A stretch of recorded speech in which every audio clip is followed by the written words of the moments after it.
Hi all, welcome to blasters arena. വരുന്ന October 10-ാം തീയതി ആയിരിക്കും മിക്കവാറും ISL ആരംഭിക്കുക. ആദ്യം നമ്മൾ പ്രതീക്ഷിച്ചത് 14 ടീമുകൾ ഇത്തവണത്തെ ISLൽ ഉണ്ടാകും എന്നുള്ളതാണ്. പക്ഷേ 13 ടീമുകൾ മാത്രമാണ് ഇത്തവണത്തെ ISLൽ പങ്കെടുക്കുന്നത്. പാർട്ടിസിപ്പേഷൻ ഫീ നൽകാത്തത് കൊണ്ട് തന്നെ ഡയമണ്ട് ഹാർബർ FC ഇപ്പോൾ ISLൽ നിന്നും പുറത്താവുകയാണ്.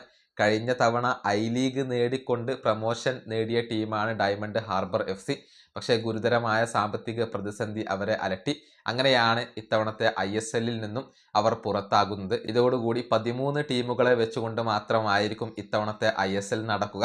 ഇതുമായി ബന്ധപ്പെട്ട സുപ്രധാനമായ ഒരു തീരുമാനം ഇപ്പോൾ ഫെഡറേഷൻ എടുക്കുന്നു എന്നാണ് ടൈംസ് ഓഫ് ഇന്ത്യ റിപ്പോർട്ട് ചെയ്തിട്ടുള്ളത്. അതായത് കഴിഞ്ഞ സീസണിൽ ISLൽ റെലഗേഷൻ ഉണ്ടായിരുന്നു. അങ്ങനെയാണ് മുഹമ്മദൻ SCക്ക് പുറത്ത് പോകേണ്ടി വന്നത്. പക്ഷേ ഇത്തവണ റെലഗേഷൻ ഉണ്ടാവാൻ സാധ്യതയില്ല. 14 ടീമുകൾ എന്നുള്ളത് 13 ടീമുകളായി കുറഞ്ഞതോടുകൂടിയാണ് ഫെഡറേഷൻ ഈ വിഷയത്തിൽ മറ്റൊരു പുനർവിചിന്തനം നടത്തിയിട്ടുള്ളത്. ഇത്തവണ ISLൽ റെലഗേഷൻ നടപ്പാക്കേണ്ടതില്ല, താൽക്കാലികമായി കൊണ്ട് അത് ഫ്രീസ് ചെയ്യാം എന്നുള്ള ഒരു തീരുമാനമാണ് ഫെഡറേഷൻ എടുത്തിട്ടുള്ളത്. 14 ടീമുകൾ ആയിരുന്നുവെങ്കിൽ റെലഗേഷൻ ഉണ്ടാകുമായിരുന്നു. ഒരു ടീം കുറഞ്ഞതോടുകൂടിയാണ് ഇത്തരത്തിലുള്ള ഒരു തീരുമാനത്തിലേക്ക് ഫെഡറേഷൻ പോയിട്ടുള്ളത്.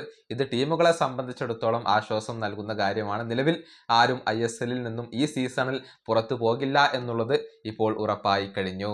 ഈ വീഡിയോ അവസാനിപ്പിക്കുന്നു. അടുത്തൊരു വീണ്ടും കാണാം.